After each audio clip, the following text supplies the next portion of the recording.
Salam, dərsimizin ikinci hissəsi bucaq əmsalının tapılmasına aid 4 dənə nümunə göstərim. Tənliyi barəsində məlumatınız oldu. Y-im, X-im, bu da O nöqtəm. Buna bir dənə kopya verək, daimi qalsın. Deməli, bu formalı bir düz xət verir. 35 dərəcə, daha doğrusu 135 dərəcə olarsa bucaq əmsalını tapın deyə bir sual verir. Yadda saxlayın, bucaq əmsalını tapmaq üçün verilmiş düz xətlə X oxunun müsbət istiqamətində və sağ tərəfdəki bucağa baxasınız. Bu 45 dərəcə olduğundan dolayı K bərabərdir tangens 45, o da 1-ə bərabər olmuş olur. Aydın oldu mu? İkinci, yenə bir düz xət olsun. Bu səfər bucağı verəsiniz 150 dərəcə. 150 dərəcə verdiyindən dolayı deyəsən ki, K bərabər tangens 150. Tangens 150 tangens 30 deməkdir, amma mənfi ilə, kör bucaq olduğundan mənfi olur. Tangens 30-da mənfi kökdə 3 bölə 3 və yaxud da 1 bölə kökdə 3-ə bərabər olur. Növbəti düz xət versin. Bucaq əmsalı olsun 60 dərəcə. 60 dərəcə X oxunun sağında yerləşdiyindən müsbət istiqaməti və sağında yerləşən tangens 60-a baxarsan, o da bizə verir kökdə 3 və müsbət olur. İti bucaq olduğundan dolayı. Və yadda saxlayın, tangens 90 dərəcədə təyin olunmayıb. Bu formalı bir düz xət verirsə bizə bucaq 180 olduğundan dolayı tangens 180 bizə verər 0-ı. Yəni düz bir yolda bucaq əmsalı olmur.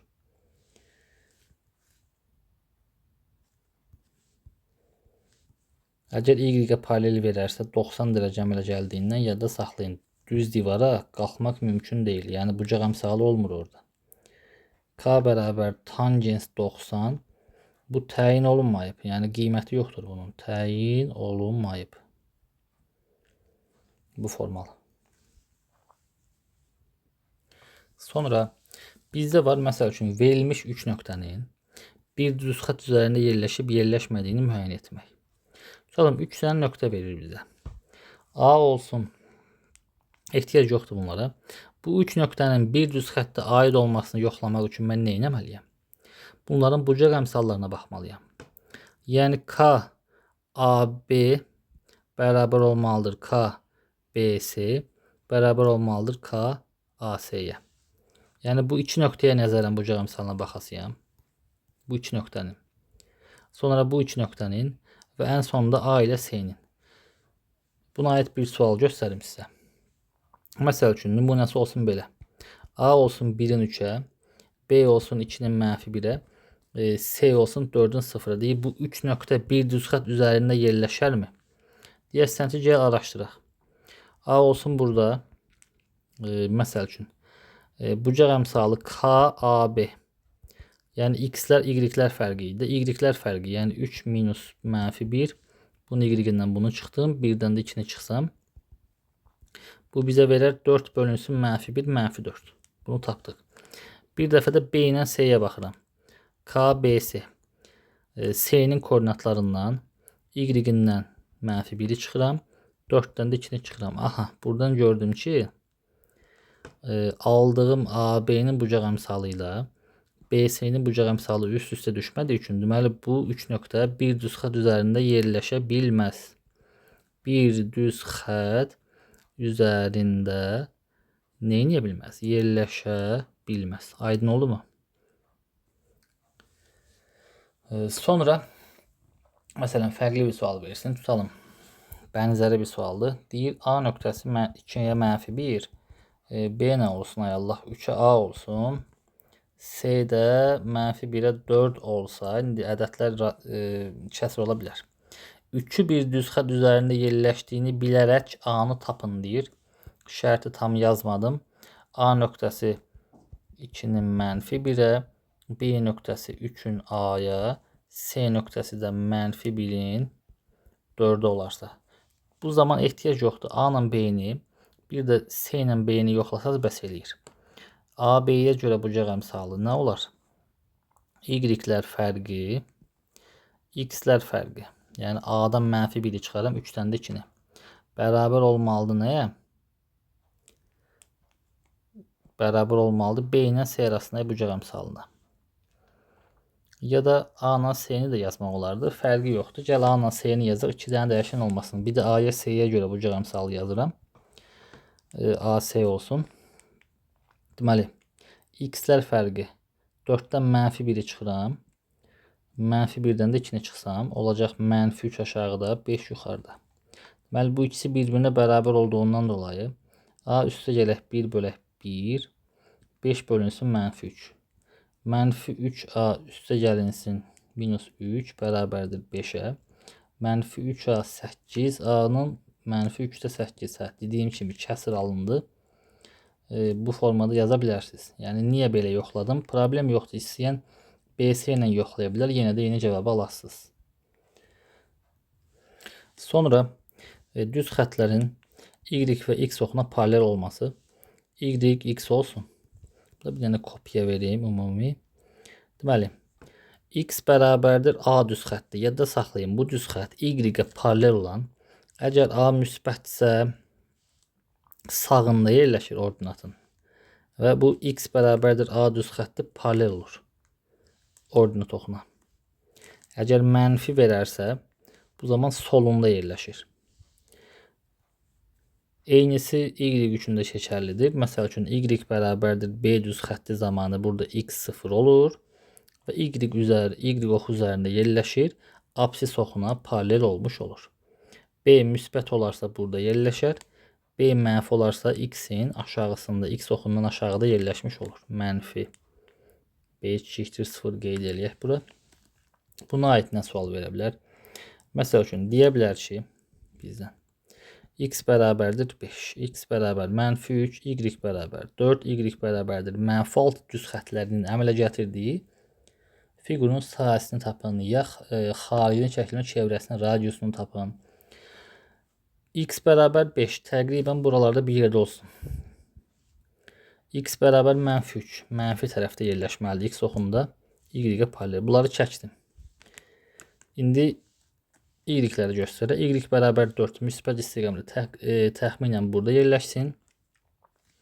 Y bərabər -6 da buralarda bir yerdə olmuş olsun. Bu da -6. Mən əmələ gələn fiqur, qapalı fiqur budur.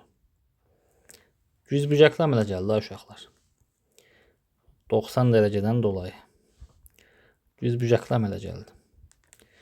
Bunun tərəfini tapmaq üçün, məsəl üçün, yadda saxlayın. Bax, 6 addım, -6 addım aşağı getmişəm. 4 addım yuxarı qalxmışam. 4, 6. Tərəfin bir olası 10. -3 addım sağa getmişəm. 5 addımda, -3 addım sola, 5 addım sağa getmişəm. Oya nəzərlə 8-də eyni olur. Sahəsini istəsə düzbucaqlının 8 vurulsun 10 olacaq 80. Sonra bizdən nə istəyə bilər? Məsəl üçün, düzbucaqlı koordinat sistemi verər. A nöqtəsi olsun. Məsələn, 0'a 0. Daha doğrusu O nöqtəsi 0'a 0. B nöqtəsi 6'ya 0. C nöqtəsi 0'a 8. Üçbucağının sahəsini tapın. Xaricinə çəkilmiş çevrəsinin radiusunu tapın. Daxilinə çəkilmiş çevrəsinin radiusunu tapın deyə sual verə bilər. O nöqtəm harada yerləşir uşaqlar? 0, 0 hesablama başlanğıcında nöqtəni qaraladım. B nöqtəm X-i 6, Y-i 0'dırsa X oxu üzərində yerləşir. C nöqtəm 0'a 8, ordinatı 8 olan belə bir nöqtədir. Alınan nöqtələri birləşdirdiyim an düzbucaqlı üçbucaq alıram. Koordinat oxları bir-birinə perpendikülər olduğundan. Sahəsi katetin biri 6, digər katetim 8. Bax, apsis nədirsə, ordinat nədirsə uzunluqda odur. Apsis nədirsə uzunluqda odur. 6 vurulsun 8 bölək 24 bunun sahəsi olar. Xaricinə çəkilmiş çevrənin radiusu. Yadda saxlayın, ixtiyari düzbucaqlı üçbucaq üçün xaricinə çəkilmiş çevrənin radiusu necə tapılır? Hipotenuzun yarısına bərabər olmuş olur. Məsəl üçün, çevrə mərkəzi bura olarsa, diametri sökülən bucaq 90 dərəcə olduğundan dolayı radius olsun bunlar. Məli, radius böyük nə oldu? Hipotenuzun yarısı olur. 6, 8 hipotenüs 10 olduğundan 10 bölü 2 bərabər olar 5'e. Çiğ radius nəyə bərabər olar? Çiğ radiusda bu formalı göstərsək, yadda saxlayın. Çiğ radius katetlərin cəminin hipotenuza katetlər cəmi R bərabərdir. Katetlərin cəmi çıxılsın hipotenüs bölünsün 2 ilə tapılır. Bu da olar 2 bölü 2. 4 bölü 2 bərabər 2 olur. İnşallah aydın oldu. Üçünü də bir arada gətirib sual verdim.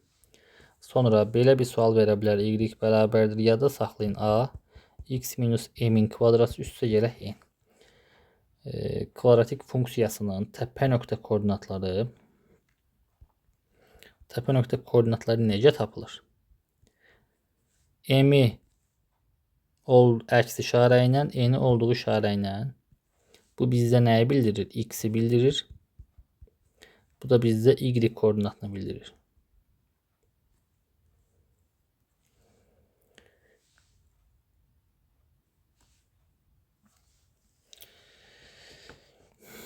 Y bərabər mənfi və burada A yadda saxlayın. Böyük olsa sıfırdan qollar yuxarı olur. A sıfırdan kiçik olsa qollar aşağı olur parabolanın. X minus 3'ün kvadratı.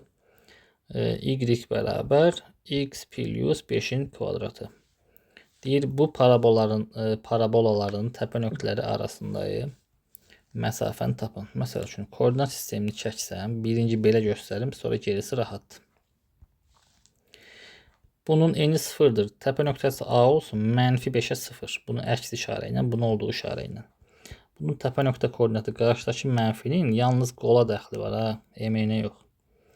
3'ün eni də bunun 0 olar. 3'e 0. 3'e 0 yerləşər burada. Qolu belə yuxarı olan parabola olar. Bu şəkildə. Daha doğrusu qolu aşağı.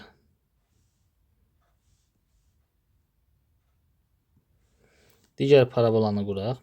Mənfi 5'e 0. Bu T nöqtəsi olsun. Bu da olsun A nöqtəsi. Mənfi 5'e 0.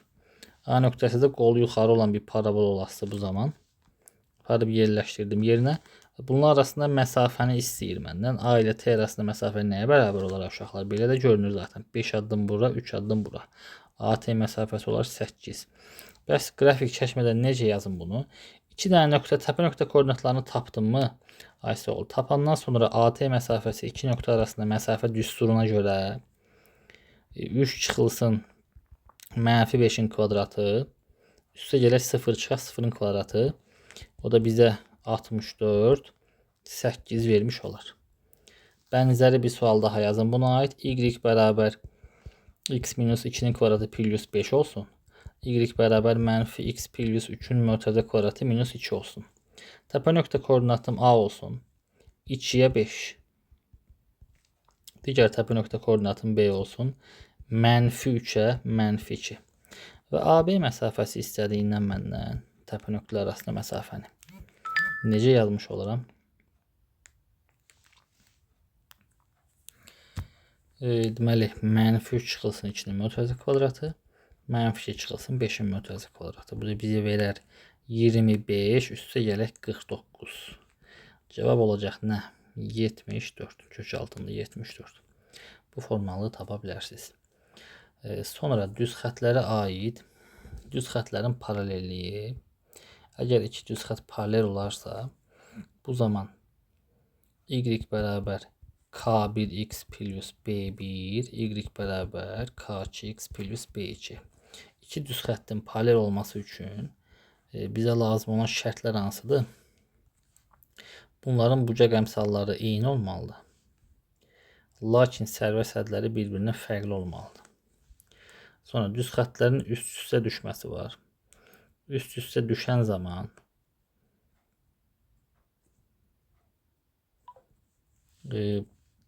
verilmiş iki düz xəttin uyğun bucaq əmsalları və sərvə sədləri bir-birinə bərabər olduğu zaman baş verir. Və nə zaman kəsişər? Kəsişməsi üçün verilmiş iki düz xəttin bucaq əmsalları fərqli olmalıdır ki, bunlar bir-birini kəssin. Çünki k-lar bərabər olduğu zaman bunlar bir-birini kəsməz, paralel olar. Deməli, kəsməməlidir ki, nə baş versin? Kəsişə bilsin. Bərabər olmamalıdır k-lar, kəsişə bilsin bucaq əmsalları. Və nə zaman perpendikulyar olar? Perpendikulyar olması üçün, məsəl üçün, buradan göstərək, üst-üstə düşməsi belə olar. Biri göy düz xətt, digəri qara düz xətt. Bunlara birini aparıb digərinin üzərinə yerləşdirsən, bu formalı olur. Kəsişməsi üçün birinin bucaq əmsalı, məsəl üçün, müsbət olsun, digəri mənfi olsun bu şəkildə. Bu zaman kəsişir. Nə zaman? Bunun K1-i, bunun K2-si fərqli olsun. Məsələn, düz xətt koordinat sistemində göstərin, bunu tam aydın olsun sizə. Belə bir düz xəttim var. İkinci düz xəttdə bu olsun. Və diqqətlə baxsaq da uşaqlar, bunun bucaq əmsalı K2 olsun. Biri kordur, biri iti bucaqdır. Mən dedim axı, iti bucaq olanda müsbət olur. Kor bucaq olanda mənfi olur. Yəni, buradan müsbətlə mənfi bir-birinə bərabər ola bilərmi? Xeyr, ola bilməz. Nə zaman perpendikulyar olar bəs? Perpendikulyar olması üçün çox gözəl bir şərtim var. Verilmiş iki düz xəttin bucaq əmsallarının hasili bizə mənfi biri verməlidir. Aydın oldu mu? Bax, yadda saxlayın, bunu çox önəmli bir qaydadır. Mənfi biri verməlidir. Dərsimiz bu qədər. Qaldı çevrə tənli izahı. Onu da inşallah sabah çəkib atasıyam. Hələlik.